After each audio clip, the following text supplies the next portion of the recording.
Alright, guys, so welcome to another episode of the Over Gymcast. So here we got Ruain. Am I saying that right? Yeah. Ruain. Yes. Nice. Yeah, Ruin. Okay, Sup. and here we have the infamous Dinesh. Again. Alright, Again. so again, yeah. So Ruain, how are you doing? Was doing good, but things happened and yeah, it was quite surprising, really. Like Really? I thought you had more confidence with the vaccination rate, Definitely. but then the KTV thing happened also. Yeah. Understand, man. Understand. But they're Yeah. saying Because we thought everyone's gonna get vaccinated and things are gonna get better, but then boom, back to square one. I know, it sucks a lot because I was getting back my progress, and I think you guys also were getting back your progress. Then everything just happened again, so it's like we are back to square one. We have to. Then I also I'm afraid. What if once the gym open back, it will be harder for us to get back to where we were. So yeah, it's kind of mentally draining, honestly. Right, Ruain. So I have a question for you. Yep. Do you remember the time we had circuit breaker? Mm-mm. That was how many months was that? Without the gym? 3 months. 3 months without gym. How long Yeah. did you take to get back to where you left off? Well, it took me about. So I started to gain everything back at around January this year. Okay. So that was about 5-6 months. 5-6 months. All right. Yeah, Okay. if I'm not wrong. Or 4 to 6 months, around that range. Okay. So 4 to 6 months to get back what you left off for 3 months. Am I right? Yeah. Okay. Yeah. Then when was the second lockdown? I mean, second time they closed the gyms. May, right? If I'm not wrong, May. Yeah, May. Yeah. Yeah, it was in May.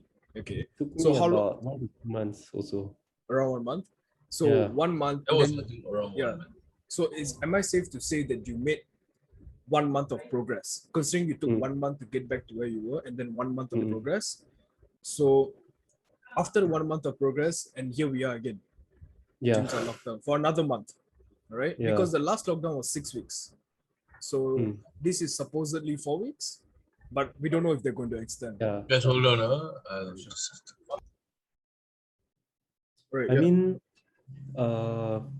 because we don't know also what's the government's plan right now. Yeah, exactly. So they could open the gym earlier, or it could be later. It depends on the cases as well. Yeah. So things are not favorable. Things are not looking great for us, basically. Yeah, not That's looking true. great. Yeah. And it's been a very long time also, since Singapore had any competitions also. Yeah, 100%. I agree. It's been I think the last one was 2020. my competition. It was yours, yeah. That was 2 weeks before the whole lockdown happened, if I'm not wrong. Yes, that's right. Yeah, bro. Just wanted to say, man. Yeah, you looked great that day. I was there. Yeah, I was there. I was watching. No, back then I didn't know who you were. I was there for Javier. Yeah, you know him. Yeah, so I was there for Javier and a couple of other guys who just wanted to see. So that's when I saw you. And if I'm not wrong, you took second, right? Yeah, second. Okay, that was juniors class, right? Yeah. So how old are you? This year I'm turning 26, so I'm pretty much older than you guys. This is great. Oh, you're 26 this year. Yeah. I always had the impression in my mind that you were like 23. Yeah. Maybe I still look young. I don't know. No, it's great, man. You look great. Look at Tinesh. She looks 50. The thing is, back when I was doing programs with kids, right? They would be like, instructor, how many kids do you have? Or are you married? I'm like, no, but I mean, I would love to have your beards, but bro, I don't have anything. You don't have something. I tried. Okay, it depends. Some people they like the beard. Some people don't like them. I like a beard, but I can't get it to grow. You see, like this part, it doesn't grow. So like you gotta tell us your secret, man. It doesn't. Dinesh, what's your secret, Dinesh, for growing the thick beard? You should tell us. Testosterone. That's natural testosterone. Did you use any castor oil or something? No, I don't apply anything on my face, but okay, the thing is, because my mom, right, she said to prevent pimples and what, I don't know, some Indian thingy.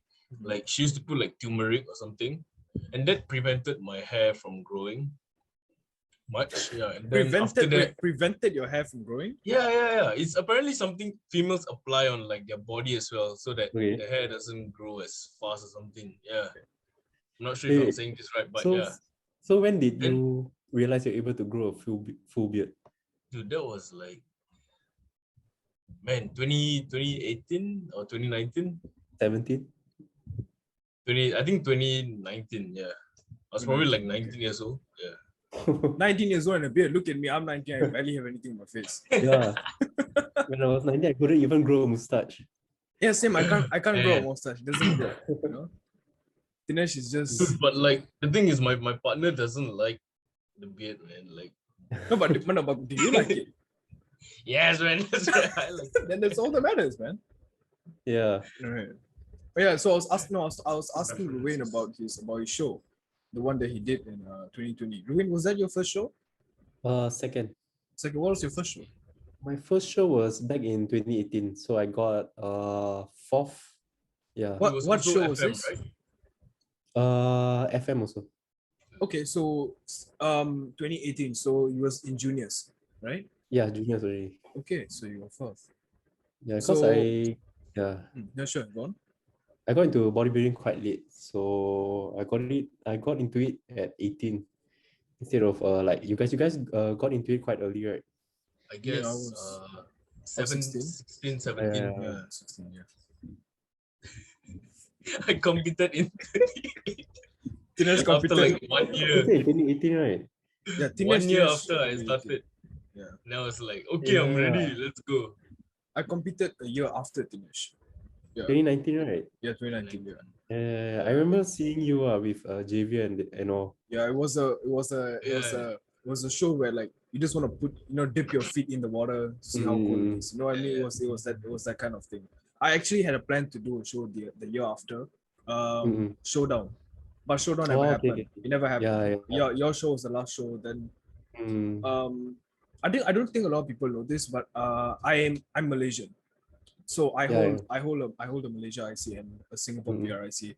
So I actually wanted to do a show in Johor. Yeah, but that never happened as well. And then I wanted to do another show, and that also never happened as well. So then the whole thing of COVID and the chain and everything, so it all never happened. So, but did you see the states, like even their COVID cases are higher than us, but they're still having shows, Yeah, the competitors wear masks. 100%. Yeah. Like, I mean, I don't know how true this is. I mean, I'm not gonna name things, but Malaysia is currently on lockdown, I think. Yeah, right? 15K, right? Yeah, so that means that gyms are not open, right? But every single person that I follow from like in Malaysia who are bodybuilders, they all are in the gym. Yeah. You know what I mean? All of them are in the gym. So it's like, I don't know, man. Like, but the gym's empty. It's empty. It's just them. And they clearly don't own the gym, but it's like, I guess, they just pay more for the monthly, subscription or something. I don't know. Right. But so what got you into bodybuilding, man? I guess I was always skinny growing up. So when I say I was skinny, it's really very bad. So in secondary school, right, when I was in Sec 5, so just imagine like my height 178, I was about 40 kg. Oh, how old was this? How old were you? Sec 5, I was 17. 17, okay. Yeah, so at that time, like I know, like at that point, a lot of my friends were getting into shape, working out and stuff. So that's where I like start to picked up working out, but at that point I didn't really know much. So all I did was go to the gym, did some bicep curl, maybe some chest press machine. That's what all then I used to watch those six-pack shortcuts. Oh, Mike Chang. Yeah. Mike Chang. He's a legend, man. He's a legend. I did his workout, then was like asking him why I got no six-pack. I did everything what. But then in the end, after the workout, what I did, I eat KFC. Nice.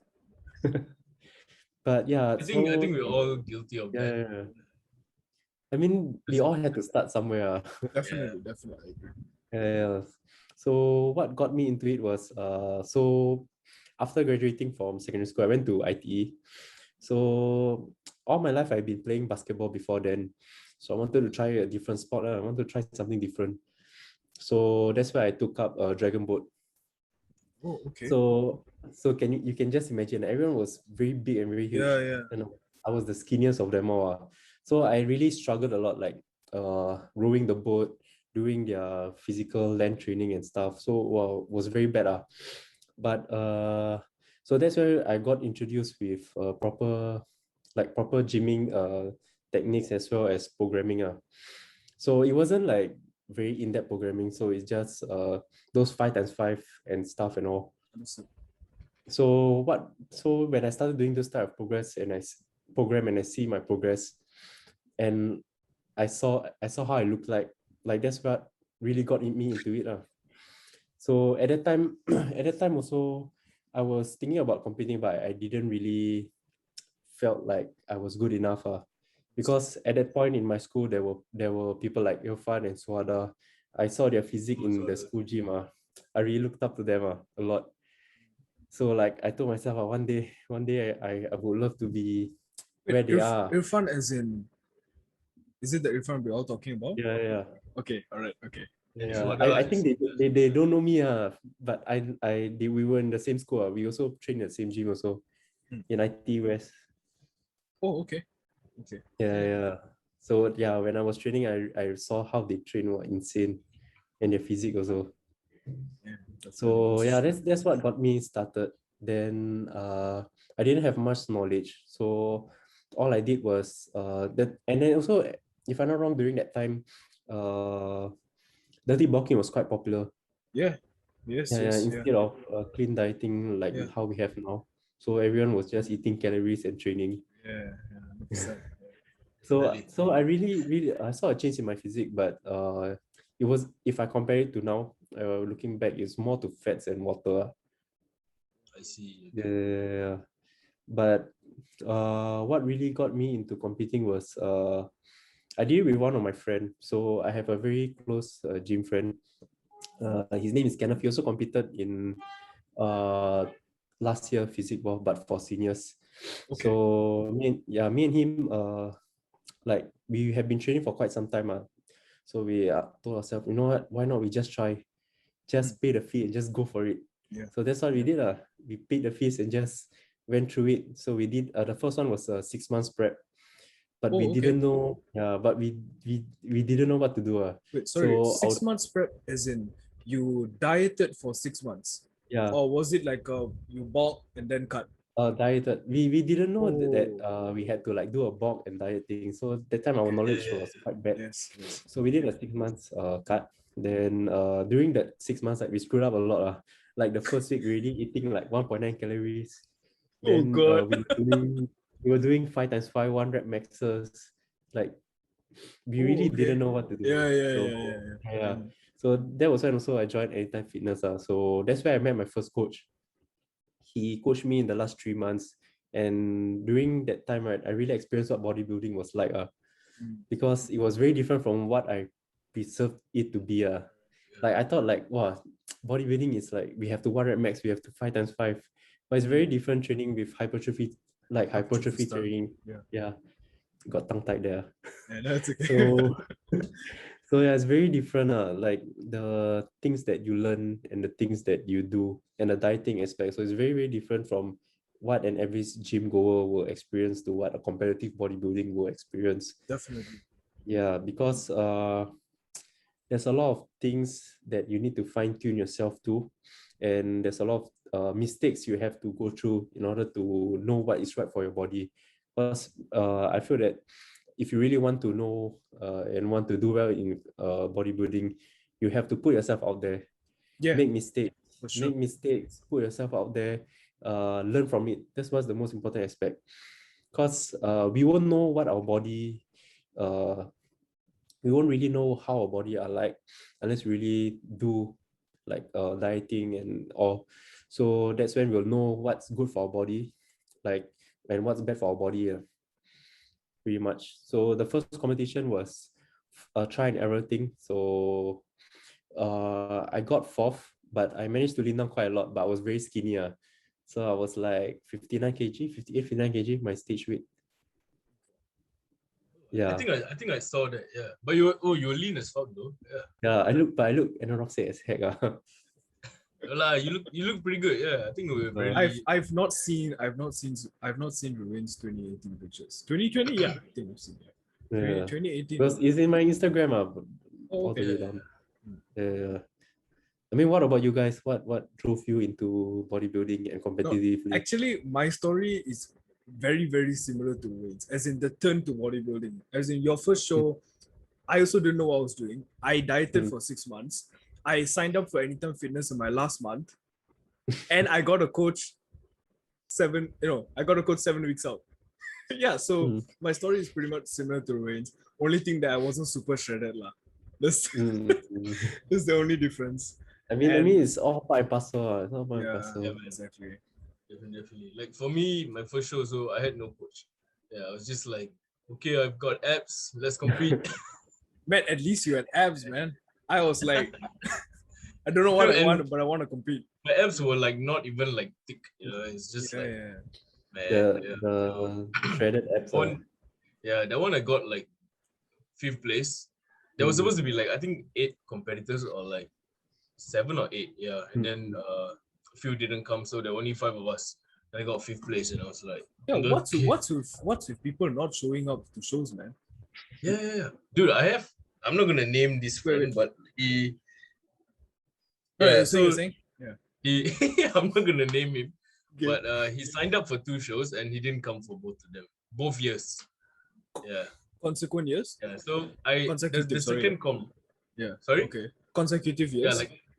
Yeah, like 2018 and 2019. He signed up for both. Okay, but then 2019, I think we came for the briefing or something, and he was eating chocolate, like dark chocolate, some shit. And you know, briefing is usually like how many weeks before the comp?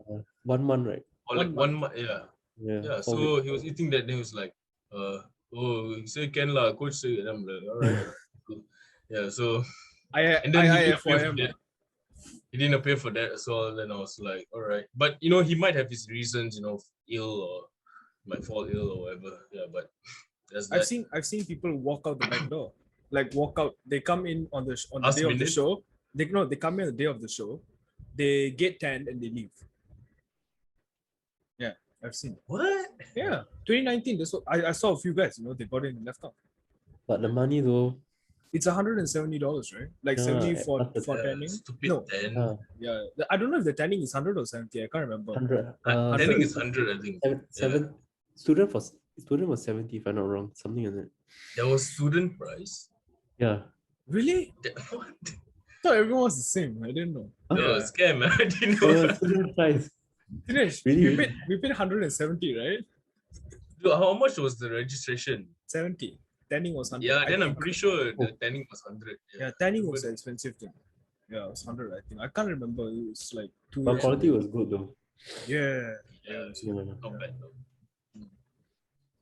For you guys, for 2020, yeah, it was quite good.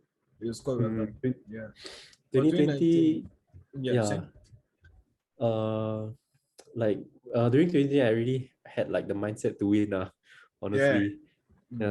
Because by then I knew what to do, how my body reacted well to certain things, and what's good for my body, based on training and dieting and nutrition and stuff. So I also was quite confident in my body because I bulked pretty heavy with low body fat. So I saw a lot of muscle gain, and I really wanted to win, but I guess I still had some improvement that needed to be done. What was your placing? Second. Men's shredded as hell, bro. Yeah. Men's shredded as hell on stage, bro. For real, you know, when I was like, because I was actually just looking at teams that day, but since like, you know, they were running some juniors, so I was like, okay, because there were some guys on stage like Christian and all that. I was just watching, you know, and then I was like, yo, dude, who is this? Because I don't know, you look very tall. You know what I mean? Like the last Ruain, Ruain looks very tall. So I was like, this was like 1.8, 1.85 or something. You know, I didn't know you were 1.78, man. You're my height. Yeah. But men's look really tall. I think it's because you have very long limbs. Yeah, long limbs. You have long limbs, so Yeah. you appear very tall. And men was shredded as hell, bro. Was shredded to the bone. Who did you lose to? Then Harstad. Oh, he sounds familiar. I think he's someone that used to train with Ryan. yeah, Anjay. yeah. But his physique was very, very good. He compete in classic as well? No, just man physique. But he also competed in 2019, if I'm not wrong. Yeah, he was at 2019. Yeah. I remember seeing him. So Ruain, do you plan to stick in physique, or do you plan to move up? I mean, I plan to stick in physique because I feel I can do well in this in the coming future. Okay. Hopefully. But classic no, because I had a knee injury for both my knees, so I can't really train that heavy or intense for my knees. So, and also I just prefer men physique, even though now men physique look like classic physiques. Man, men's physique look like open bodybuilders with shorts, man. What you mean? How about you guys? I'm sticking. For me personally, I think I can do well in physique, so I'm staying to physique. Yeah. I mean, you have the frame. I just don't see myself being at classic physique. Yeah. I mean, who knows? Maybe my perspective might change in the future. Depends on Yeah. For me, it's just my problem is I feel like my upper body can get classic. You know, I can get into the classic frame, but my lower body just I don't know. I don't think that I can. Thing is, Indian things are. Oh yeah, okay. Now speaking about Indian, Ruain, what's your ethnicity? Indian Filipino. Wow, I've never seen that combination. Yeah. I mean now I am, but never heard of it. Yeah. So my mom was Filipino, then my dad was Indian, but I was born there. Then I migrated here to Singapore. So you were born at a young age. Yeah. Singapore. So are you Singaporean now, or are you? Yeah, Singaporean now. Oh, okay. All right. Yeah. So what's your full name, man? Ruain Ramos. Supposed to be Ruain Ramos only, but then the birth cert had some screw up, so it's Ruain Ramos Subramaniam with my dad's name. Oh, we've got the same dad name, man. Yeah, that's why I wanted to ask Dinesh, isn't your dad's name right? But I think your dad's is SUP, right? Yeah. Then his is P. Okay, that's cool. You guys have like such long names, man. Yeah. Like if you see my name on the screen, the name Shankar there is not even my name, it's my dad's name. So my name is like just okay. It's just Avinash. That's it. But your name is even unique, man. No one even calls me that, bro. Everyone just calls me Avin. My name is like 4 letters. Yeah. That's like calling Dinesh Tin. Nash or T, yeah. But I feel like it's an insult to call you Tin, man. Is it not? It's just to Fat Nash. Fat Nash, no. If you're Dinesh, I'm Fat Nash. Makes sense? No, so Ruain, do you have any plans to compete once this whole COVID shit is over? Do you have any plans? The plan now is I probably will want to compete, but maybe in 3 to 4 years, because firstly I feel that my physique is really not up to par yet. Because I do plan to compete, but at a higher level. So if at that level I actually have to be lean, but at my current bulking weight. What is your weight now? 86. So to even have a chance, I have to be 86, but 7%, 8%, 6, 7, 8% body fat. So I'm like around 12 to 13 now. So I still have a long way to go. I mean, bodybuilding is a journey. So there's no rush. Because I don't believe in competing every year, because you will make very minimal progress also. Yeah, because I feel if you take some time off, maybe like 2-3 years, you're able to really figure out your body, because your body is always changing. So what's good for you previously, right, could be bad for you the next, something like that. Yeah, then also another thing is uni is coming up. So I mean, to me, bodybuilding is my passion, but in the end it's also a hobby. I don't plan on making money, from bodybuilding because it's really very hard. Like compared to like Malaysia or US, it's easier because there's more. You're able to get more viewership also for things like social media and all. Yeah. For Singapore, it's very Sponsors as well. difficult. Yeah, sponsors also. For Singapore, it's very difficult. It's very unrealistic. Yeah. But I know there are like people who are plan to do that, and I can see them going forward. In our country in Singapore. But for me, no. So it's just a hobby of mine only. But yeah, maybe after uni, like around 3 to 4 years. That's actually a very good perspective of it. It's like those who are able to do it, they should go for it. Those who kind of have that influence or that approach, you know what I mean? I feel like those people, maybe they can excel doing this, via social media or anything.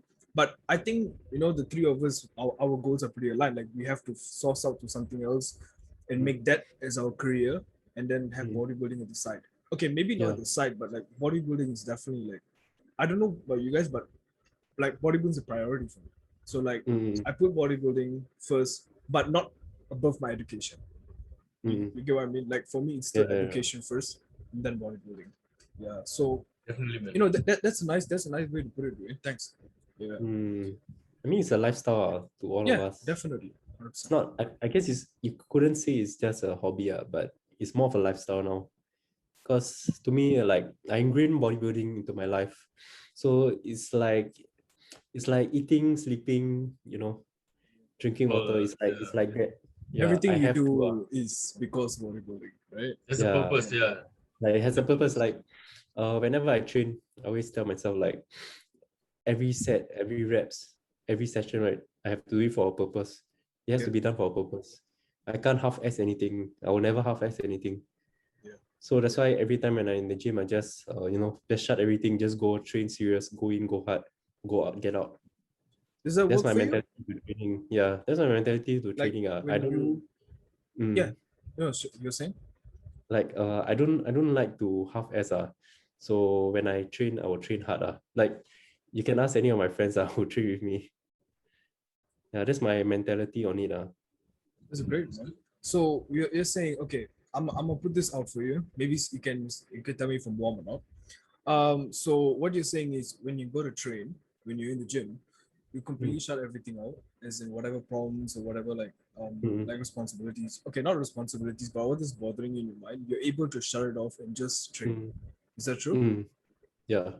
Because whenever I train, I always envision myself like every session, every rep will bring me closer to my goals. Because no matter how hard we train, there are always people out there who are training harder. Yeah, 100%. Yeah, 100%. So we have to outbeat them. We have to out-train them. If we are always half-assing, Is it therapeutic for you, man? I guess so. Like just release everything in the gym. Or is it just like I have to train because I have to train? Or is it like I train because it's freedom? Love it, man. It's like more of a freedom thing and a therapeutic thing because like whenever I train, I mean after training you will feel good about yourself also. Yeah. 100%. Yeah. So what do you do when you have a bad session? I mean whenever I have a bad session, I'll always look back. What could I have done better? What exercise could actually lead to a bad session? Okay. Maybe at times we could get injured. So what happened? Why did the injury occur? So how can I fix my form from there? I mean everything is a learning experience. So we always have to fine-tune ourselves and also to see what's good for our body. Because not everyone is biomechanically built the same. Yes, I agree. So, yeah. So like someone who could be benefiting from deadlift movements or bench press movements could compared to another person, they might not have the same benefits as well. Like for myself, I don't really benefit from deadlift or bench press compared to another person per se. Okay, no, speaking of that, I want to ask Dinesh actually. Whoa, what is a bad session to you? For both of you guys, yeah. To you guys, what is considered a bad session? I go first one. For me, it's most of the time it's when I can't push a certain weight that I'm used to. Then to me, that's a bad session. Like at the top of my head right now, there are a few other things. But what is it to you guys? Like what is considered a So bad session? for me, I guess like what you said, but that usually happens when uh that used to happen when I don't eat enough. Oh my Yeah, god. because right now I follow a Yeah. routine, right? Like what I eat and whatnot. So it's important to track your weight as well, as in the weight you're carrying, Yeah. not your 100%. body weight, as in the weight. Yeah. So Yeah. in that sense, if I am not able to achieve that weight for like let's say similar reps or even more reps, then I would feel a bit disheartened because like why is there or like why is my progress stopped or like why is there no progress at all? You know what I mean? Yeah. So that would definitely be one reason why I think I would feel like it would be a bad session.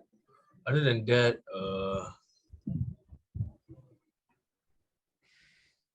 Anything I else? can't think of a reason, but I would say when I get, especially when I get my thoughts just drift off to like other worries that I have. For Okay. example, like financial worries or like, I'm just gonna say, yeah. So if, for example, my parents are ill, right? So I have worries about that as well. And then once I think about all that that I have to worry about, then it kind of gets. I won't have the mood to like. It's just not the same. Yeah. So maybe if I had the ability to just like shut everything away, then it would be great because then I won't have to worry about anything. But I guess some of my worries still linger around when I'm training, so that could lead to a bad session. Yeah, but ultimately, a lot of people think that if I don't, if my muscles like isn't sore or like if I don't like leave the gym crawling, it's a bad session. Not necessarily. Yeah, so I think ultimately it falls down to mm, just how you feel. Yeah. All right, Dinesh. We're gonna take a 5 minutes break and then we'll get back on. Is that cool? Right, All right, sure, man. nice. Right. All right, Ruin. What about you, man? What gives is a bad session? I think for me, it coincides with injury because as I get older, so I tend to get injured more. So like recently I felt I had a bad session because I injured my quads during a squat session Okay. because I guess because I didn't really do the movement for some time, then I just went to rush in. So my form was all over the place. Were you squatting? So sorry? Were you squatting? Yeah, I was squatting. Okay. So yeah, my form was all over the place. Like that weight was normally my warm-up weight, but I got injured with it. So yeah, then after I got injured, I couldn't really move my leg anymore. Like I couldn't extend like my leg. So I just decided to went home after that Could you because walk? the pain. I could walk, but I was limping. Oh my god, yeah, I was telling Dinesh also the same thing. I tore my hamstring doing Oh. RDL. It was a warm-up. It was a warm-up weight. Yeah, I tore it and then I also was limping back home. I immediately left. Did you stay to continue or Yeah, did you yeah. go? I just left. You left, right? Yeah. It hurts mentally also. Like, Bro, worst wow. feeling in the world. Yeah, Tell, yeah, tell yeah. me I'm wrong. It's the worst feeling in the world. You know you Yeah. just started it. And now it's like have you heard of something called like the walk of shame? Mm. It's like this is the walk of shame for bodybuilders after you injure yourself and now you have to walk Yeah. out of the gym. Yeah, I feel like that's like something like the walk of shame. You know what I mean? It's just, Mm. oh my I god, mean, I it's really hate. something we least expect. It's like our warm up weight, then we just Yeah, just got exactly. injured. Like that. Was this your first injury, man? Yeah, was my first some sort of. I felt like if I were to continue, I would have torn something already. Oh, okay. I mean, That's how bad it Yeah. was. so was there any like sound or anything? How did you No, know no, you no. were injured? Because when I was squatting, Okay. so I guess I put all of my weight on my quads and my knees instead of putting some of my my glutes. Okay. So as I was squatting, then that's when I felt a very sharp pain, like something was about to tear. Oh, Like you like a Yeah, stretch or something. yeah. So I quickly just put the weight out and just racked it back. oh Because I know man. if I were to drop the weight on my back, I think something would have torn also. Yeah. Yeah, It's very common, huh? Quad injuries. I know a lot of people yeah. who like torn quadriceps and stuff. Yeah, Mm. damn. So how long did how much did that set? How long did that take you back with your leg training? I didn't squat for about 2 weeks. 2 weeks. 2 weeks. Yeah. And then you were back on it after that. Yeah, I was back again after that. That's great, man. Yeah. But then that was like 1 week before the gym closure. So I got back to it. Then the gym was closing already. Yeah. I thought my hamstring. How long did? Sorry. How long did it take for you to come back? 3 months.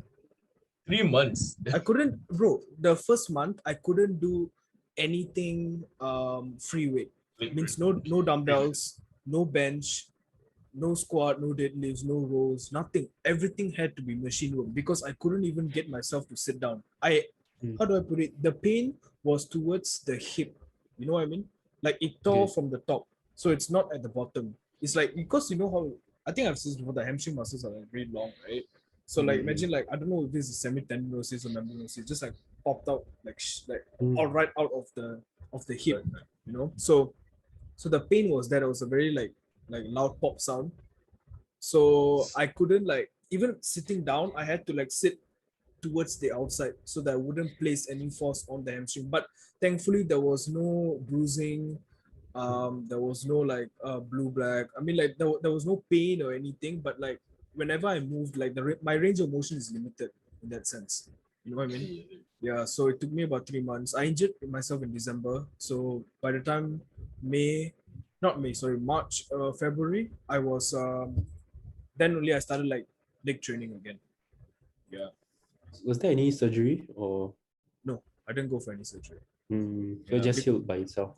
Yeah, because I didn't want to like, I don't want to go through the whole surgery thing and then like, you know, like in case like if it's worse than what I expected, then you know I'm gonna be on a wheelchair or like crutches and stuff, and then that's gonna set my training even way back. You know what I mean? The only reason why I didn't go for surgery because I didn't think it was that serious. There was nothing. It was just like just limited range of motion and you know just sharp pain. So eventually it was okay. So yeah, after like 2-3 months, after those 3 months, then 2-3 months, then I got back to where I started. So total 6 months just to get back to where I left off. Yeah, that's what injuries do to you, man. When you least expect it. You know, who thought warm up weight, one plate aside, RDL, warm up, poop, just stop. You know, it really affects you mentally. Yeah, definitely. Exactly. Because you know, you think that initially when you're injured, you'll be thinking like, okay, I injure my leg, I'll work on my upper body. I injure my upper body, I'll work on my legs. But the injury was to the point where I couldn't do anything free weight, so it kind of defeats the whole purpose. Like, you know, I couldn't even like do like a row, like a dumbbell row, because I had to bend. You know, it's a bend over movement. You know, so like, yeah. Okay. So, what about you, Dinesh? Injury free? So far, no lah. I think the only like, it's not really an injury, but I have like very tight traps, and so I will get like, I also get like muscle knots very easily. So whenever I train, like for example like back or something, then there will always be that sharp pain at the back, and I think that one also leads to, you know, having a bad session, because like every movement you do is there's like a sharp pain, and it's like so you're not really focusing on your contractions, but you're focusing on the sharp pain that's there. So that's kind of annoying. But in terms of like serious injuries, so far no. Yeah. Wait, when you say sharp pain, are you talking about the scapula or are you talking about the muscle? Yeah, somewhere near the scapula. I see. Okay. And then like after one day you'll be gone, and then suddenly it will reappear out of nowhere, and yeah, scapula. I see, man. And then my traps are always fucking tight. But the thing is, usually no lah. Plus, I don't like slouch or anything, you know. I'm always like, so my posture has been pretty good. Yeah, but I think what I do for that is I do use the foam roller and stuff. You know, I use the trigger ball. Trigger ball is my favorite. Yeah, so I use the trigger ball. Yeah, that's about it.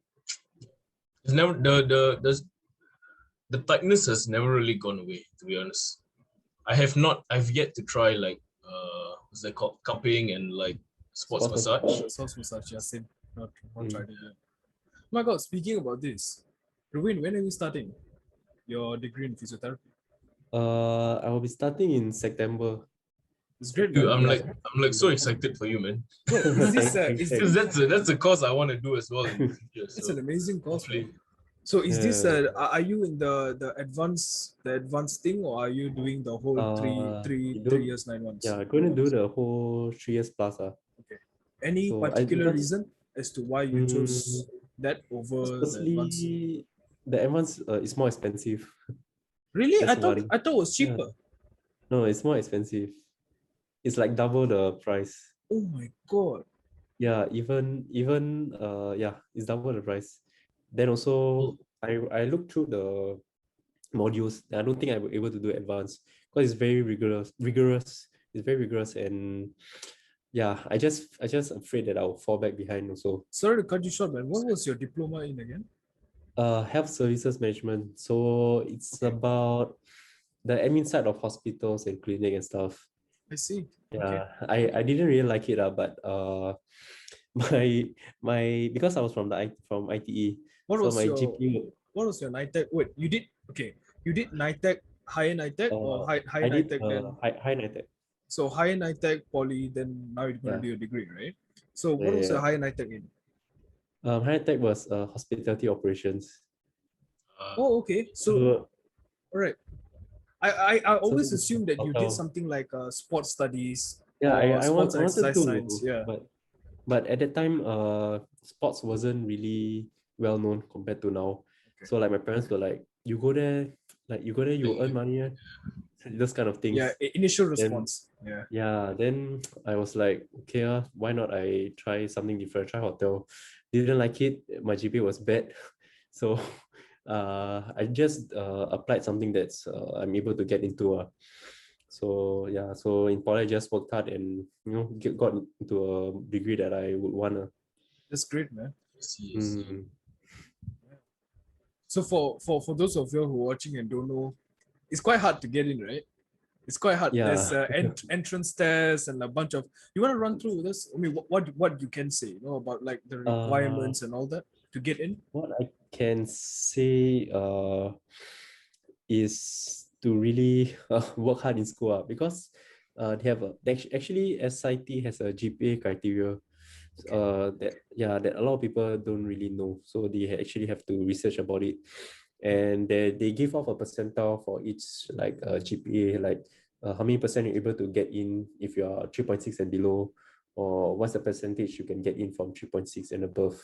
And also the interview is quite rigorous, so it's about an hour worth of interview, and they will really test you on your knowledge about physiotherapy, as well as how determined and how passionate you are in the field, in that sense.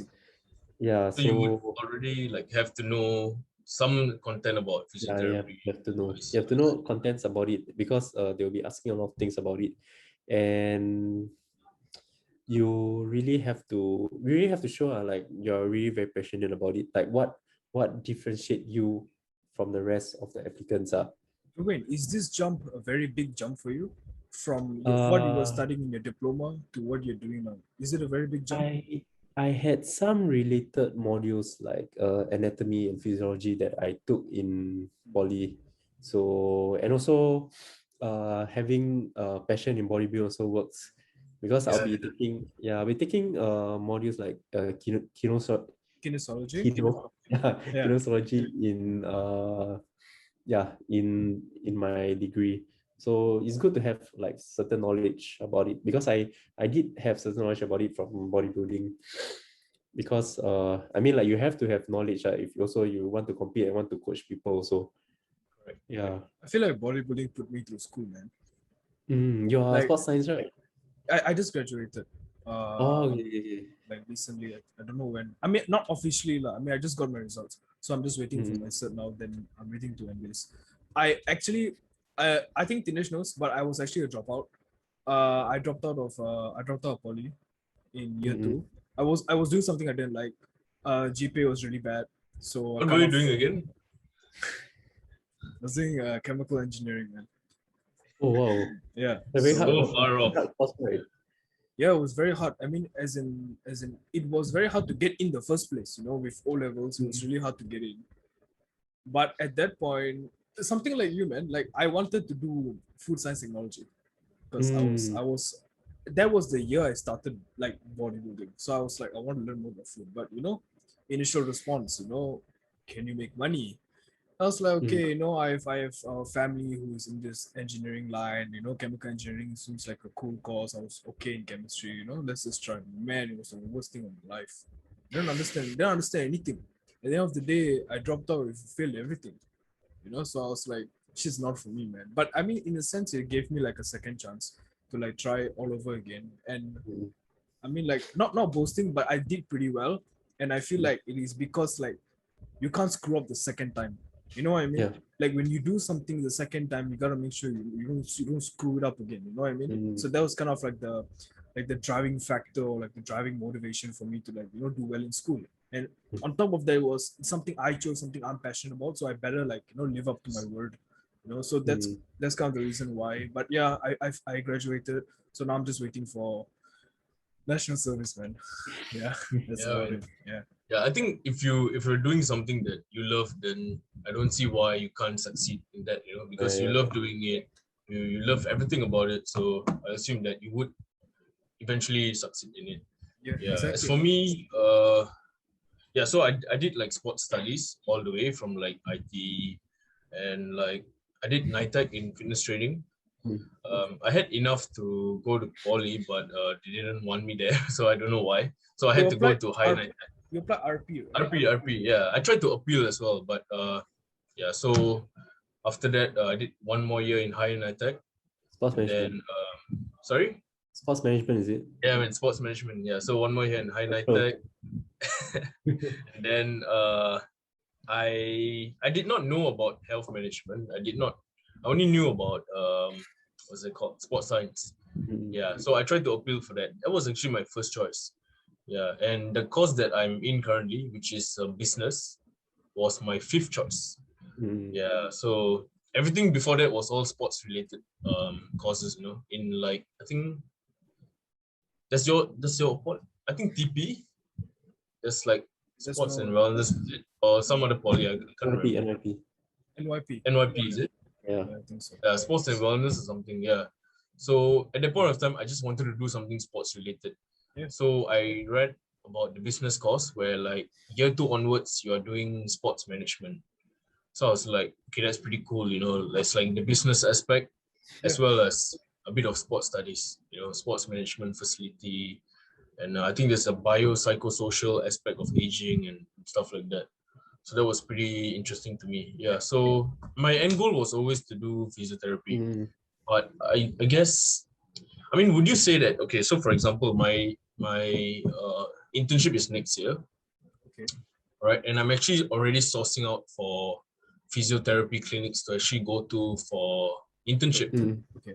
So like, and I'm not afraid of interviews. I love going for interviews, man. Like I love telling them my goals and ambitions. So like, would that internship experience actually really help me during my admission? Considering that I have considering that I have a good level of GPA and whatnot, I think the internship, would it really help me in? Yeah, I mean, as long as you, I mean, at the end of the day, as long as you able to like do well in your internship and have like your manager and whatnot to give you like a better grade and also to write out something, I think like, I mean, they would want you. I mean, because they know and they have the confidence in you that you actually is serious about the degree and also you want to work in this line of work. Because honestly, it's quite rigorous. I saw the modules and all. It's very rigorous, and also working as a VA is also very rigorous. So it's like not something that everyone can do. But if you're passionate, in the end, I believe you accept. You just have to show it to them. Right. That's the thing, man. Because I believe that like the whole sports and exercise thing is very broad. like Dinesh is doing, like right now, currently, I know you want to move into the rehabilitation or clinical aspect, but as of now, you're doing the management aspect, and then Ruain's doing like rehabilitation and clinical. Then versus what I want to do is I want to dive into like the sciences of it, like physiology and stuff like that. So I feel like, over the years, this sports and exercise has been such a big thing in education right now. I mean, although the market is not as big as like engineering or business, I mean, it's not as big, but I feel like it has become less saturated, as compared to before, and that allows us, to like kind of like choose what we want to do instead of like every single person doing sports studies. You know what I mean? Yeah. So it's kind of nice to see, like from a different perspective, Hope you like it there, man. Physiotherapy. Thanks. Yeah. Because I know, to see you. I know when I was in school, I heard a lot of people, they wanted to go through that. For some people in my course, they were saying that they want to go take a degree in sports and exercise science first, and then do another degree in SIT physiotherapy. So I was like, wow, so that just goes to show how hard it is to actually get in the place. You kind of have to have a degree to be in another degree. You know what I mean? In a degree, You have to take a degree to do another degree. But that's great, man. So what are your plans after this? Like if or like you want to share with us what exactly you have in mind, once you're done with your degree. I mean, firstly, I plan to work probably about, work and save up probably about 10 years. And hopefully, I'll be able to open like some sort of gym/physio kind of thing. It's great, man. Yeah, clinic. So, or clinic or gym. Because, I would love to open a gym. So but you can train there if there's another lockdown.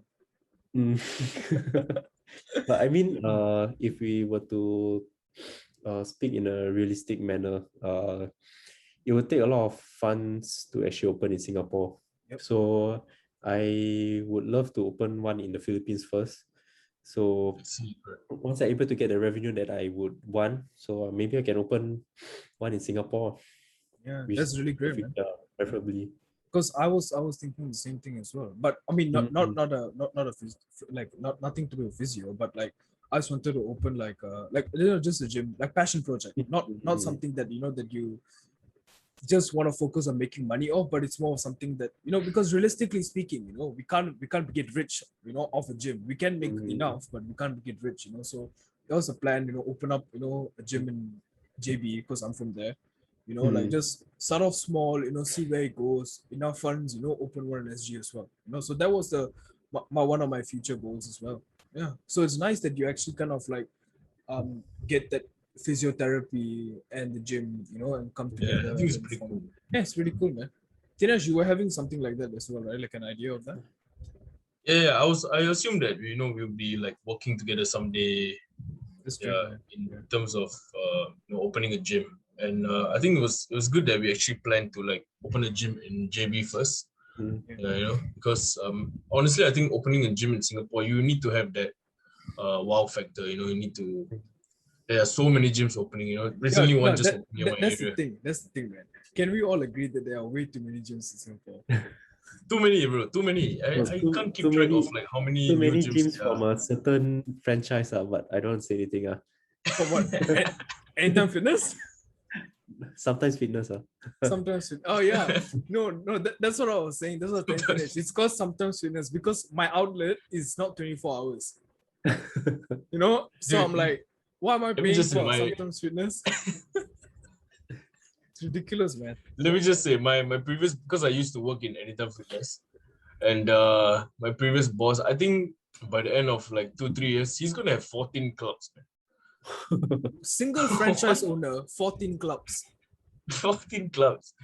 And I think that's crazy. But he's one of those like up there, with the management as well. Like the AF. No, Dinesh, that's the thing. I've actually, for fun, I went and researched, how much does it take to, like open up your own franchise and all that, bro. Oh my God. It's ridiculous, man. It's ridiculous. The price to open up one franchise is insane. And I thought though that was including the premises. And then I found out that the premises is your own problem. Yeah. So I'm like, shit, and then, I mean, it's easy if you already have one and then from one Use you the have revenue. two, then two you have three, four, like gain that monopoly, that's fine. But initially the starting point is like super hard in terms of like, I mean, let's just be real, financially, financially it's just, it's really hard. But So you already need to have some sort of savings, yeah, some precisely. sort of Yeah. business that, You need to have let's just open a McDonald's, man. a McDonald's. I'm pretty sure a McDonald's franchise is more expensive, don't you think? Yeah. Right. Like a McDonald's franchise, yeah. But we make a lot of money. It's true. Make a lot of money. And we get really fat as well. Can you imagine? You don't even have to call like Mac delivery anymore. You can just ask someone to deliver for you every day. Free flow McDonald's. It's true, man. Ruain, do you like McDonald's? I mean, who wouldn't? Yeah. You all really like McDonald's, like over any other fast food. Over any other fast food? I mean, have you tried like the pancakes from like Texas or like Texas chicken? It's very different from McDonald's. Like McDonald's pancakes. No, I've not tried the pancakes. So are they better or worse? McDonald's is better. It's like I tried the pancakes and Popeyes one. It's like you literally can when you put a fork in, it just splits. Oh, damn. But that's the thing though. I mean, I know I'm gonna get a lot of hate for this, but I really don't like McDonald's breakfast. Why? I don't know. It's like weird, bro. Like what? I don't know. It's just weird. Like, why do you serve pancakes? Even the hot cakes, the pancakes. Yeah, why do you serve pancakes and like burgers and then like all together and like muffins? But it's not really a muffin. I don't know what's going on. Have you tried McGriddle? Okay, I think that's called the McGriddle is a problem. My taste buds cannot comprehend. What the hell is it? Sweet or savory? My brain only knows one. Sweet or savory. I cannot process. That's true. You know what I mean? Like, but do you like it? You like McDonald's? Yeah, it's nice. I mean, to me, the pancakes are amazing, man. But I think what you're talking about is it called the big breakfast where they have the... Yeah, exactly. Because that's you know what they do? It's a burger, then they just split it, right? That's what I do. I always like assemble it. I'm like, you know what? This is how you were meant to be eaten. So I assemble it and put it one side. And then I'm like, okay, you stand there while I finish this pancake. So once I'm done with the pancake, then I'll eat that. You know what I mean? For me, it's like I said, sweet, savory. I cannot like mix the both of them. I get like brain aneurysm. I cannot say. I just can't. Yeah. But that's kind of why I like McDonald's lunch menu. Lunch/dinner menu. It's nice, man. Like McSpicy. Okay, I'm not a big fan of chicken. I'm more of chicken breast. No lah. Not that into it. Cheeseburgers. Okay. Yeah, I'm a cheeseburger dude. And if only I could eat cheeseburgers at home. Same. Oh yeah. Yes. I'm so sorry. But yeah. JV's menu is nicer than Really? Singapore's one. Yeah. They have rice, McDonald's? Bro, Malaysia, everywhere also got rice, bro. I don't know why. I simply don't know why. Everywhere also got rice. Do you guys know what's Mary Brown? Yeah, Mary Brown. Yeah. Mary Brown in Malaysia, every single thing is there's rice. There's always rice in everything. And it's like okay, it's like Jollibee, but Malaysia version. You know what I mean? It is weird. I don't like it. But I love Jollibee. You guys like Jollibee? Yeah. I We mean, had it like 3 or 4 times. Ruain, you have to like Jollibee, man. You have to like it. No, but it's just I feel like Jollibee is so much better than McDonald's. Yeah. Like the chicken is nice. The chicken is amazing, bro. Have you tried the new McDonald's? The chicken, bro, it tastes like shit. Yeah, the oil is. Yeah, it's too. Yeah, but it kind of reminds me of. But no. KFC is better. Yeah, KFC is 100% better. And it's cheaper also for 3 piece. Yeah, exactly. It's like 2 pieces, and then I don't know. I feel like the chicken's so old and weird tasting. It looks like a McSpicy version of a chicken, but it's not. Yeah. Right. You know what I mean? And then it has a bone. That's all there. Oh my god! Yeah. What was the bone for? Like why you cannot just give me the McSpicy meat? I don't know lah. I don't know what it is, but yeah. But I'm a big fan of Carl's Jr. Kasumi is nice. Yeah. What are your go-to cheat meals? Go-to cheat meals. Yeah. McSpicy. Really? McSpicy? Yeah, definitely. Single or double? Single. Double is too much. Really? Double is too much? Yeah. If I eat double, I'll just have the one with the patty first, and then I'll leave one patty aside. You leave the patty aside, right? Oh my god, yes. Yes, it's And then I'll just yeah. Wait, do you dip your fries in the ice cream? Bro, oh my god. Oh. No. Sorry to cut you short, Ruain, but you know something? I had two podcasts previously. It's not bodybuilding one, it's the Boys Online. Yeah. Both podcasts, one I posted and one I haven't posted. Both of them talking about the same thing. Do I dip my French fries in ice cream? Now I'm going to my third podcast talking about dipping. And no, I don't do it. I feel it's disgusting. Do you? No, I don't do it. You see, we're normal people. I have never done it. Yeah, Dinesh, go and try. Go and try and let me know. It's like I saw people they did their fries in chili, then they'll dip in the ice cream. Bro, oh my god. No. That's terrible. That's terrible. Dude, that's diarrhea, bro. No, chili is chili. Ice cream is ice cream. Why the fuck are they mixing both? Lactose and chili, bro. Lactose No, and spice. Disgusting. It's disgusting. Oh my god. Well, no, but Dinesh, since you've never tried it, would you try it? What, with ice cream and chili? No. Just fries and ice cream. I would. Provided if the fries are, I can already imagine, like, if the fries are crispy as fuck, and like, you know, I try to dip it, then it would be. Ruain's talking about McDonald's fries. He's not talking about any other fries, right? Yeah. You see? Because only people who go to McDonald's do this shit. Because that's the ice cream. You know what I mean? Like any other fast food chain. I'll try it then. I'll let you know. Yeah. I'm telling you now, it tastes bad. So we're the normal people. Everyone else is weird. You know what I mean? Yeah. Okay. So this is the thing I want to talk about, right? So I've got something on my mind. I've been thinking. So far, throughout these multiple lockdowns and whatnot, how have you guys been with your diets? Ruain, you want to go first? Okay. My diet. No, we'll start at circuit breaker. Oh, circuit breaker. Okay, circuit breaker. Honestly, my life was pretty bad. Okay. Because I think it's mentally draining. Then I guess I used food as a form of it's a form of coping mechanism. So I will eat. My diet was trash. So in the first heightened alert, it was a mix of both. Because I still trying to cope. But I didn't like the result I had after the heightened alert, like how I see my physique. So this time I'm really doing everything I can to eat clean.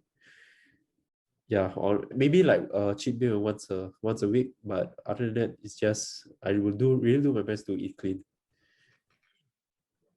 How about the next one? I think the one in May. Were you still eating clean for those 6 weeks, or was it trash again? The one I was in between clean and unhealthy.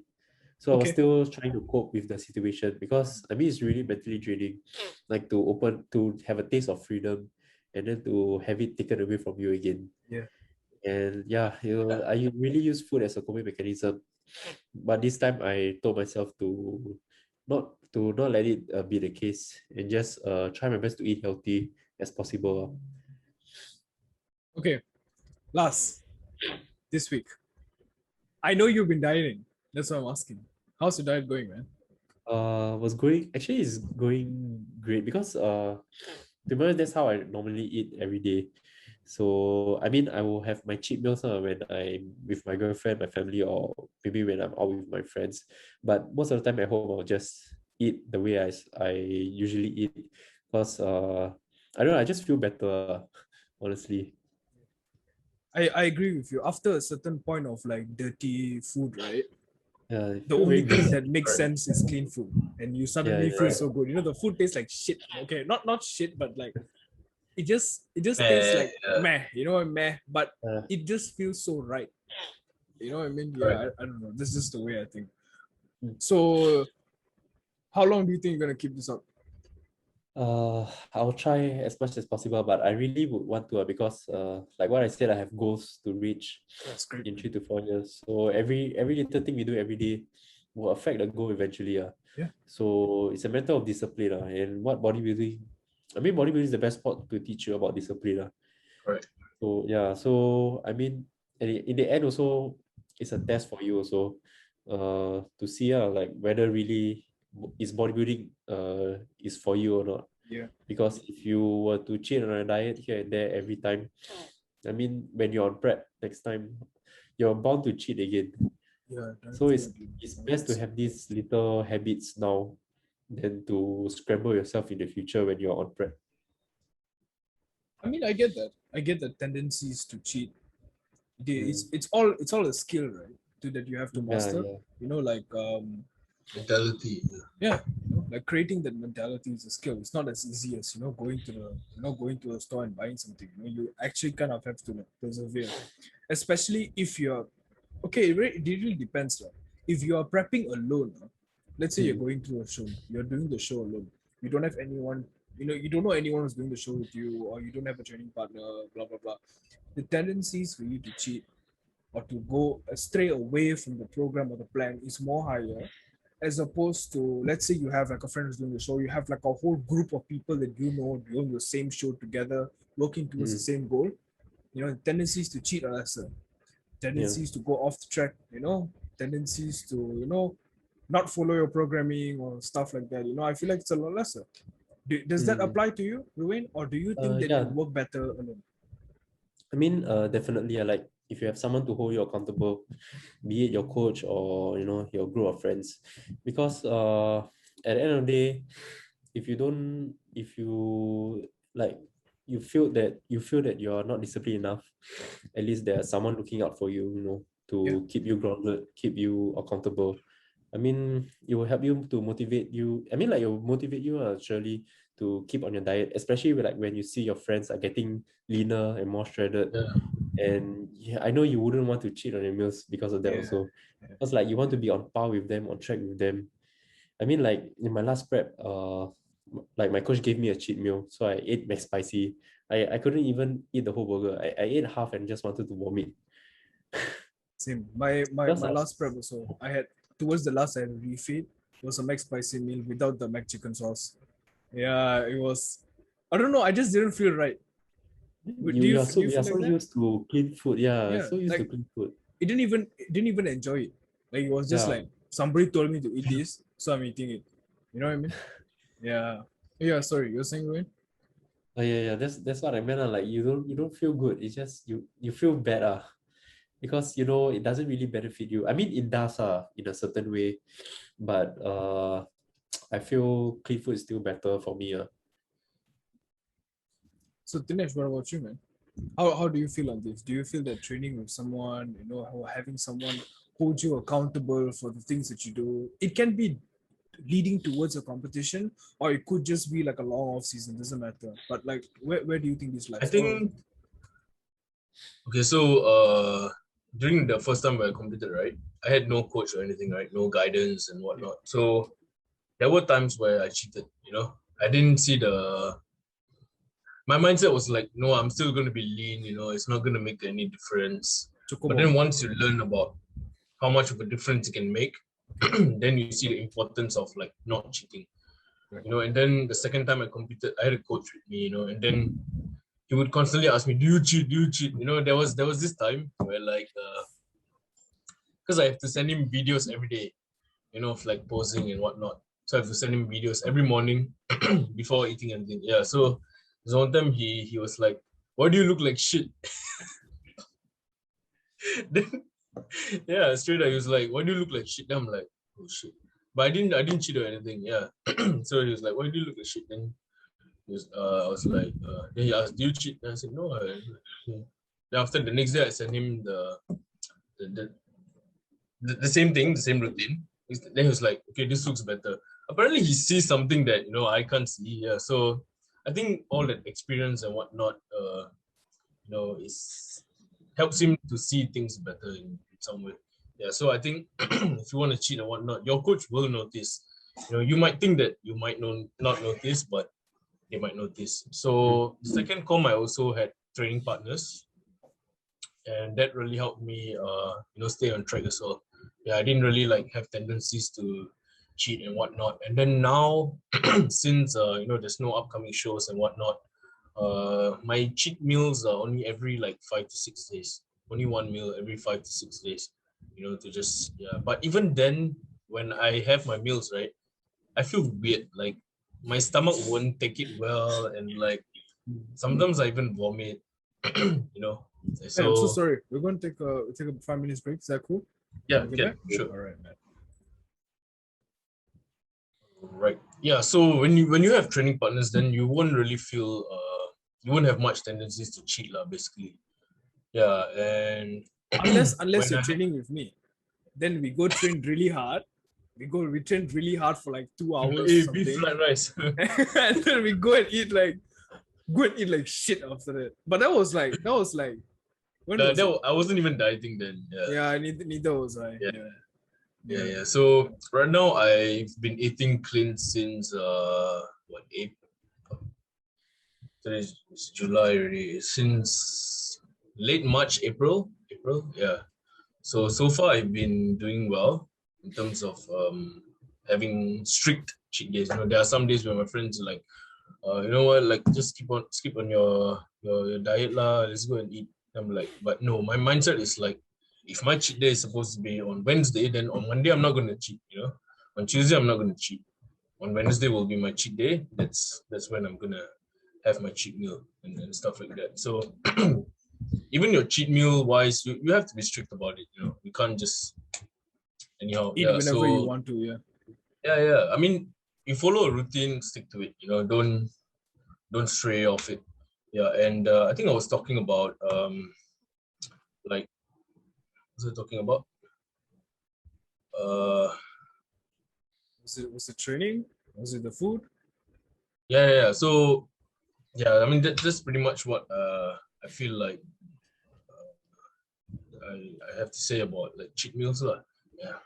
Ruin, how about you, man? I mean, I'm sure you get your friends coming and telling you like, hey man, just skip a meal, it's just a day. You know what I'm saying?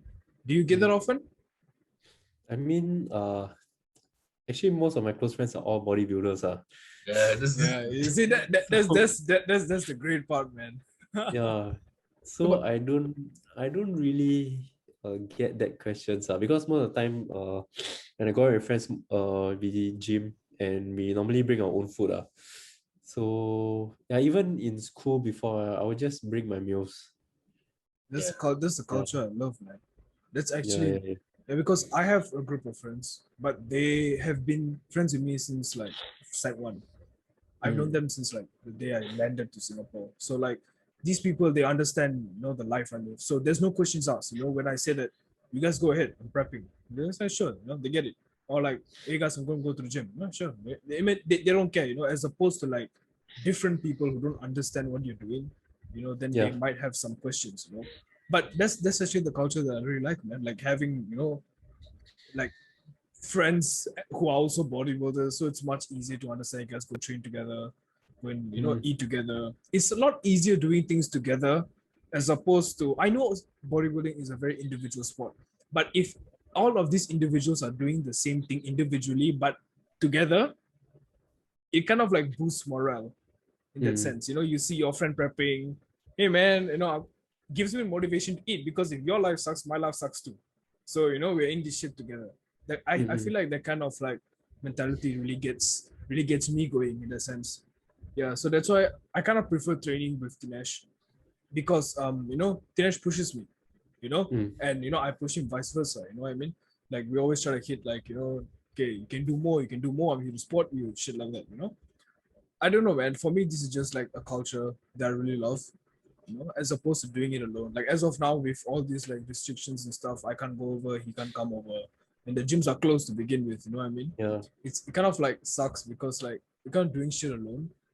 It's just kind of like throws everything off. But then again, it is what it is, lah. Because at this point, I'll be more than grateful if they open up the damn gym. You know what I mean?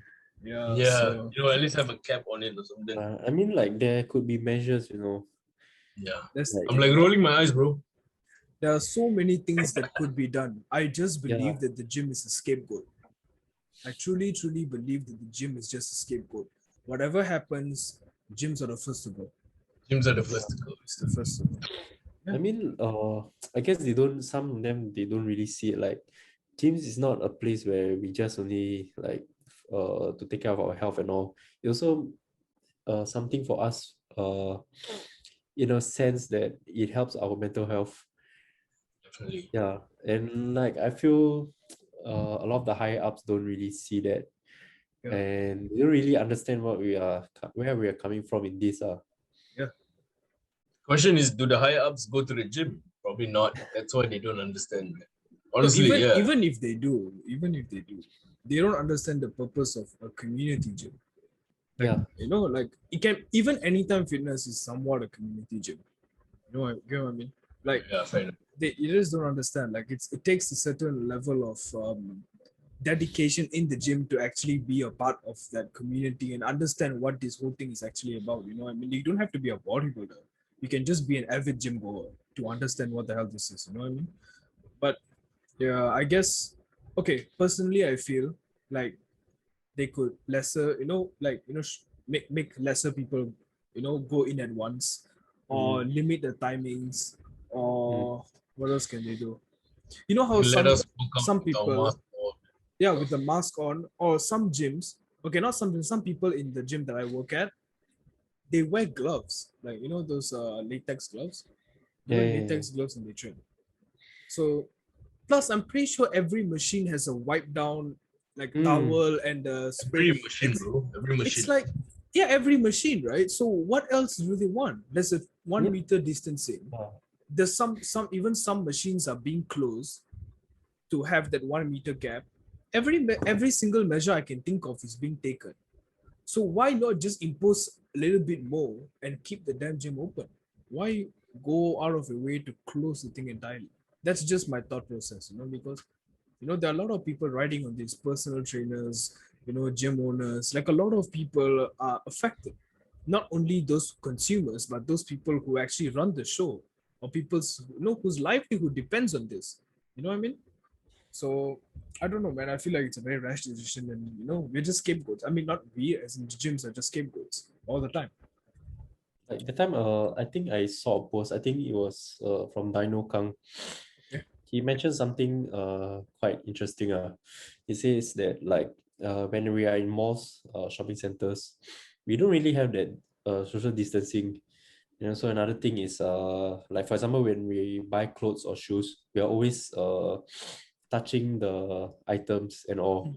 In comparison to gyms where they are always wiped down, they have their like Active XG, they have a certain timing where they'll wipe everything down by the staff.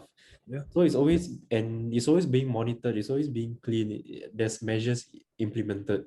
Yeah. So like why are we first to go? Precisely, man.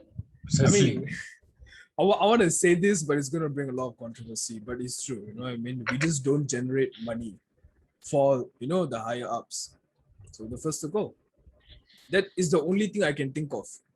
You know what I mean? You cannot tell me that the gym is not sanitary. It does not make sense. You know what I mean? Every single measure is being taken because I see it happen. The place that I work, there are cleaners, there are like 2-3 cleaners coming in every morning, wiping down every single equipment with Dettol.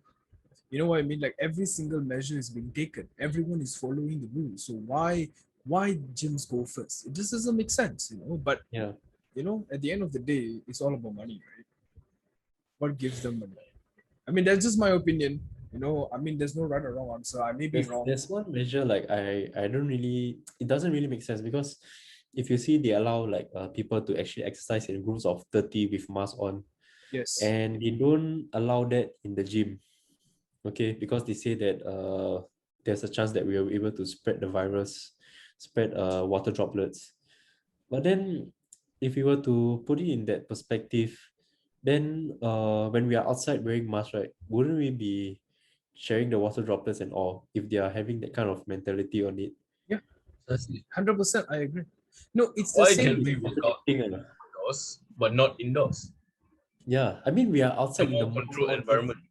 we are in the train, we are in the bus. Yeah, that's exactly what I want to say. There is no like 1 meter gap or anything in trains or in the buses. And they're not sanitizing the train every Precisely. hour. Bro, that's what I think. How many thousands of people go in the train every single day versus or take public That's why, transport in general? I think versus Jarvis made a video on this. I'm not. I don't Like know. he said, oh, when you tap the EasyLink card, right? COVID got no EasyLink card. Yeah. No, exactly. You know, yeah, it's just them. It's just them. Like, I don't understand. Like, I really don't. I don't get it. You know, like. That is why. Crowded, that's why my conclusion is money, lah. There's a lot to do with you know, like money. Like anything that generates money, you're not the first to go. If you don't generate money, you're the first to go. You know, so that's why I feel like the gym is a scapegoat. I mean, okay, lah. You know, the higher ups have their own reasonings that is beyond both of us. I mean, the three of us to understand or comprehend. They have their reasons, you know. So I guess, as much as it sucks, I guess that we just have to accept the fact. You know what I mean? We just have to accept it that this is how it's gonna be, and just do what we can, because this is not our first rodeo. So we gotta do what we gotta do for now. And I mean, we can't keep opening and closing also. Like. I will lose my mind, you know. I will lose my mind every time I get there. You know, then it closes again. Shit, man. Yeah. Have you guys fallen in love with your resistance bands yet? I need to ask, man. I need to know. Have you fallen again and again? Yeah, I need to get the heavier ones. Go to Decathlon, buy it. It's cheap. Yeah, need to get heavier ones. I mean, it's not the same, really. No matter how I try. Nothing can be it's not the same. Not the same. It's definitely not the same. I mean, like the environment, the social circle you have, the weights. Oh, the weights. The weights. Dinesh, you have weights, right? You have weights, right? Oh. Like what? Okay, I have like.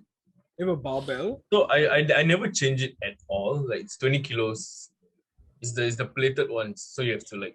Dinesh, you should just buy 2 20-kilo plates. And then 2 10-kilo plates. And then like finish, there you have it.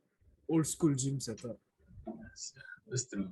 Ruain, do you have any weights at home, or are you just using resistance bands? Just simple weights, like 7 to 8 kgs. Oh, okay.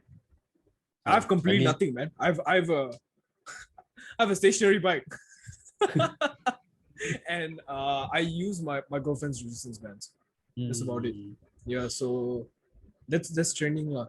And every single day I'm just trying to figure out like what the hell I'm gonna do.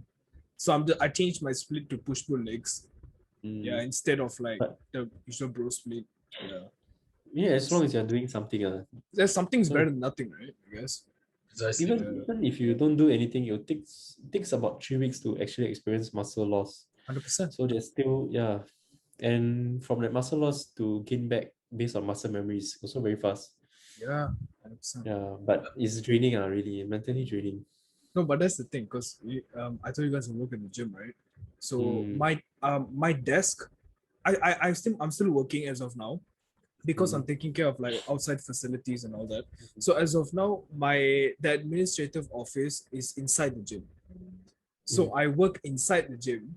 I can see the gym, but I can't go in. I can't train. And I have to see the gym for maybe like 8 hours, 10 hours a day and just see the gym. It's super empty. It's like what everyone loves, like an empty gym. You know? It's you like can't train. Yeah, it's an empty gym, everything, and I cannot train. And that's what I have to like see every single day. You know what I mean? Isn't that heartbreaking? Sorry? I mean, like, even if you're the only person, you can't train. Okay, I have 1 hour a day towards the end of my shift where I'm the only person. Okay. And then 1 hour of the day, that's when all these manco flows will come. Like, hey bro, I want to ask this, I want to ask that. And I'm like, oh my God, if I go and like, let's say I take my chances and I go and train, which I'm obviously not going to do. But if I do, some student walks in, hey, I wanted to, and I'm training, I think I'll be in so much trouble, bro. I'll be like, not only by the school, but by like the government, you know what I mean? I'll be in so much trouble, you know? Even the community is going to be pissed off at me. How come you get to train, bro, and we all cannot train? You know what I mean? When all I did don't worry, I won't come at you, bro. Don't worry. Yeah, bro, I understand you won't come at me, bro, but there are so many others, bro, you know what I mean? Yeah. But I don't know. Like I just don't think I have it in me to go and like go around like bend Risk, the rules. yeah. Yeah, exactly, a risk. Because like first of all, I'm risking my job. That is already super hard to get these days. So I just don't want to get rid of a good thing. So just Yeah, suck it bro. up. I recently joined Nando's at Bugis. So it's like just front of house, just serving food and stuff like that, collecting Dinesh plates. isn't serving food. He's stealing the sauces and putting in his pocket. Getting the chicken gains. No, bro. They always ask Yeah. me like, Okay. okay, what do you want to claim for your staff meal? And then I'm like, I brought food. Then they were like, oh, you still have to claim it. Then I'm like, okay, I'll bring it home to my parents. Claim the sauce, bro. Huh? Bro, The sauces are fine, but the sauce bottle is damn big. It's like this big. yeah. You should claim it.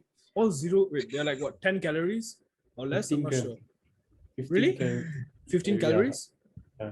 For what? 1 tablespoon, 1 serving? Yeah, something like that. That's so good, man. Nando's sauce is like perfection, and now you have like 15 of those. See, Dinesh has the supply. You know what I mean?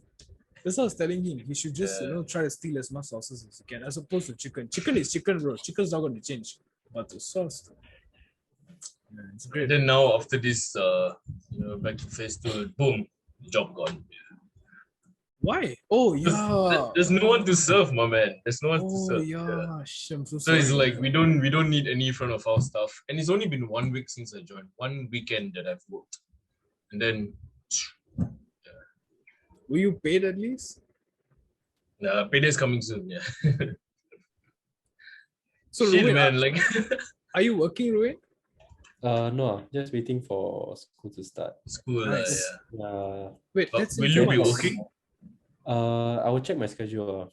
So if I'm able to, then I will just work. Yeah, like just now speaking about like not taking risks to train. I mean, I did saw trainers training in gym, but I'm not gonna tell who. I mean, yeah, man. I've not seen. Honest to God, I've not seen. I have seen. Yeah, you've seen. Like is it like trainers from a certain outlet or like online trainers on Instagram? Certain outlets, but I'm not going to mention what outlet. Yeah, that's cool. Yeah. I mean, I've not seen, but I've heard of it. But I've not seen. I've seen a few. I can't take the risk, man. Because honestly, and are they like trainers there, or they own the gym?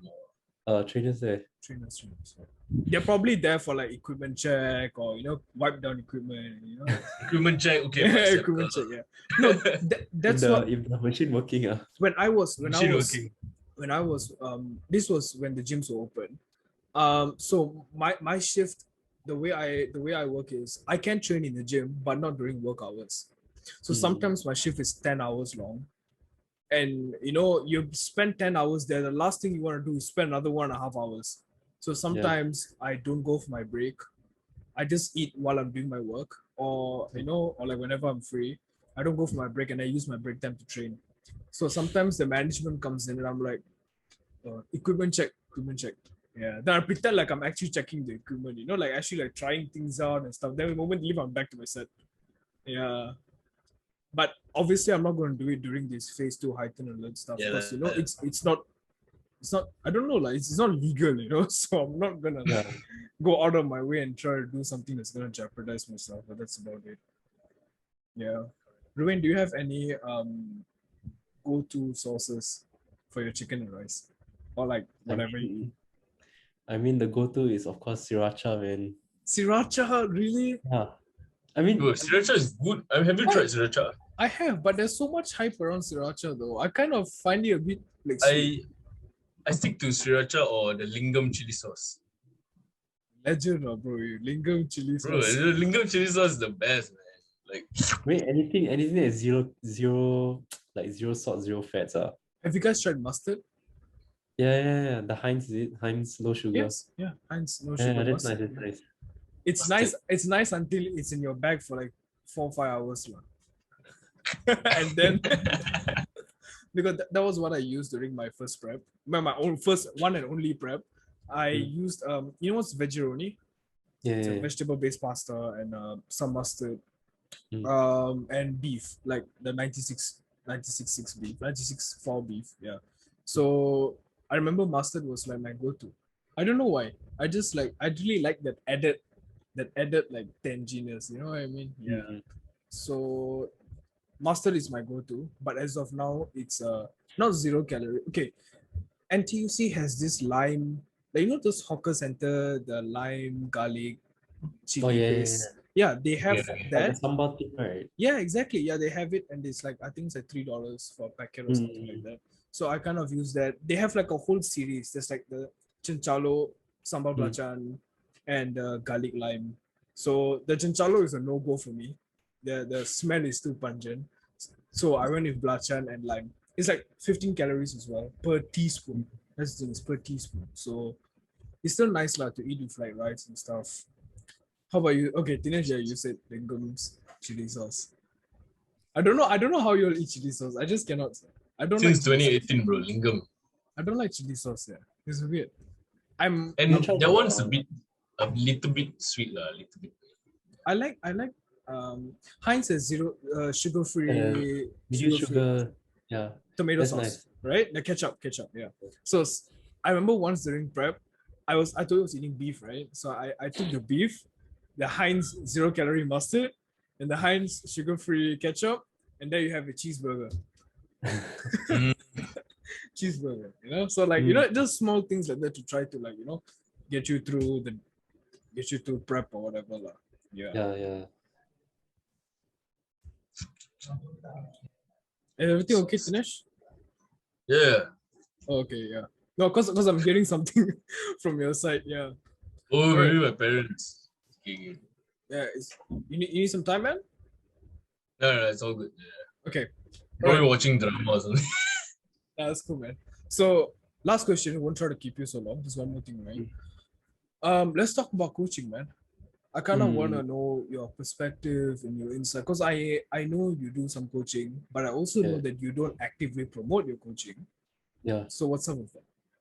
Okay, so for me, I have so one thing that I don't really like to do is personal training now, because I don't really have one thing is I don't really have a PT cert yet, so so I don't really want to do any personal training in the gym or outside without that cert. Yeah, then another thing is it for liability or is it just because you feel like you're not? One thing is because really it's for liability. Like I don't really want to do personal training without it. It's like it's an official document. So I feel it's the least I could do if I want to train in a gym that is not owned by me also. Yeah. So also another thing is most of my clients are not beginners. Yeah. So they're already gym goers and they are most of them are who wants to compete. So that's my main group of clients that I have right now, are those people who wants to compete, because it's very honestly to me it's quite time consuming to actually train someone from the ground up. 100%. Yeah, because I have to dedicate myself to that person 100%. I'm not saying that I don't dedicate my clients at 100% basis, but I know, like, I'm confident enough and I trust them enough to like actually like give them a plan and they will follow through, like nutrition and training, because like I can see from their progress whether they are really doing what they can. And also like I know there are people who are coaches who have clients and they are personal trainers. Like the way they train their clients is just bad. Like I saw on Instagram, but I never say anything because one thing is I saw on Instagram. Yeah, some of them are my followers. So means they went out of their way to post them training their clients. Yeah. Badly. And also they don't have a cert. And they don't have a cert. Yeah. I mean, I don't want to say anything because wait. Ruain, are you talking about? Is this in a gym setting or is this on an outdoor setting? Both. Oh man, I think I know who Ruain's talking about. Okay, Am I the only one who's like, who is this fellow? It's not only one person, it's like a few of them. I know, it's a few people. Yeah. I mean, I don't really want to interfere because I don't really want to interfere someone's rice bowl. So I mean, whatever they are doing, they it's working for them, then they should do. But if anything that's happened, then I mean, but it should work for the client as well, right? I yeah. mean, the client is I mean, paying, and yeah, I mean most of their clients are all beginners, from what I see. Yeah. And definitely. I then mean, you can't fool a gym goer, man. bullshit your way through those people who have Someone experience. who, Yeah, 100%. You cannot. Yeah. Yeah, that's why most of my clients are people who are intending to compete. Most of them. Yeah, they need to compete and already have like a background in gymming and nutrition. Because I trust them enough.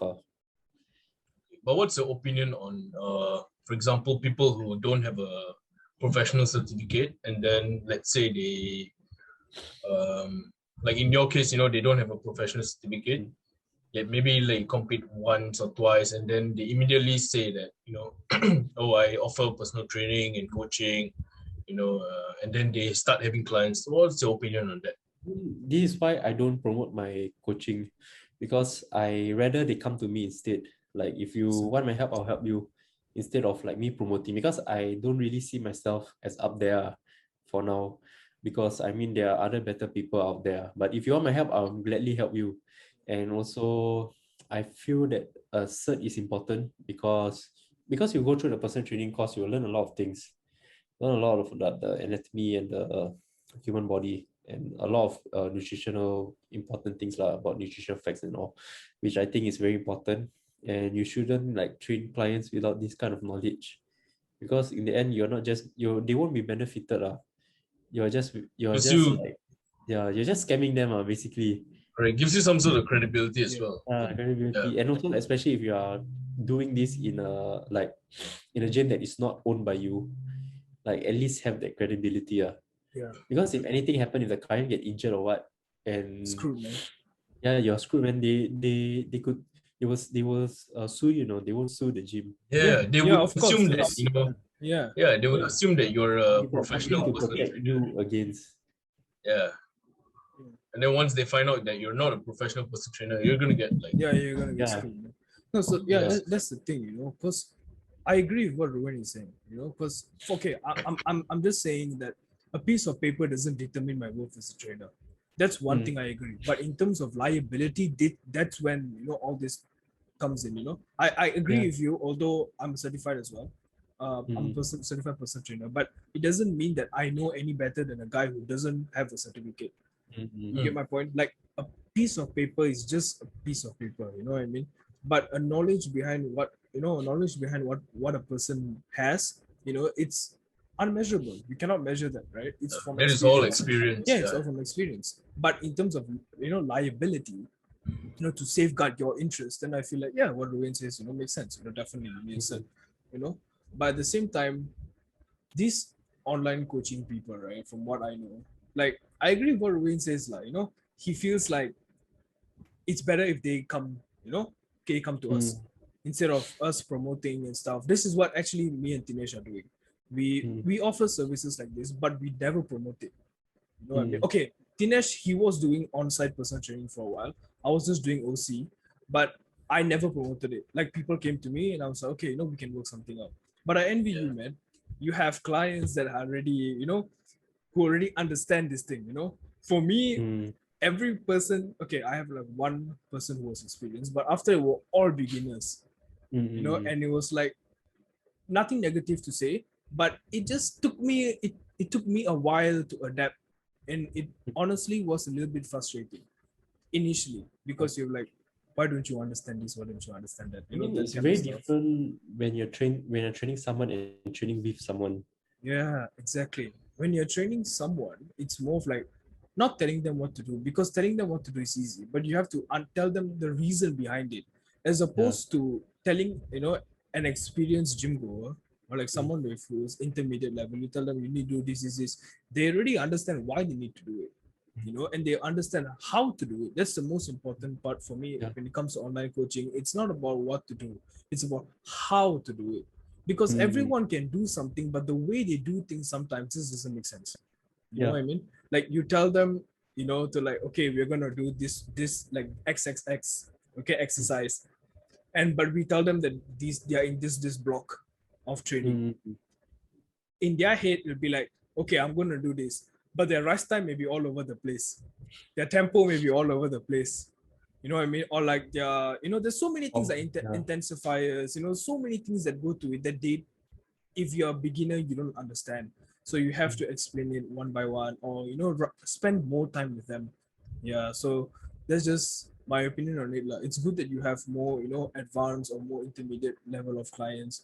It gives you a better perspective as a competitor itself. Am I right? Yeah.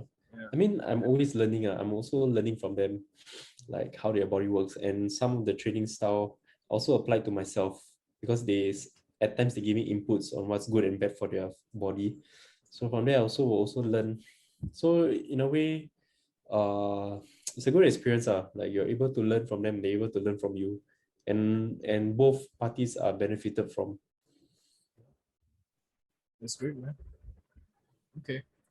So it's all the time we have for today. Thank you so much, Ruain, for coming on. Yeah, thank you for having me. Man. No, that's great, man. Anytime. Let's do this again sometime, man. Let's do this again sometime. Really appreciate you taking the time, bro. So hopefully we can catch another one before you go off to uni, because I know you'll be busy. And catch a session, man, definitely. And catch a session, 100%, bro. We're supposed to happen today.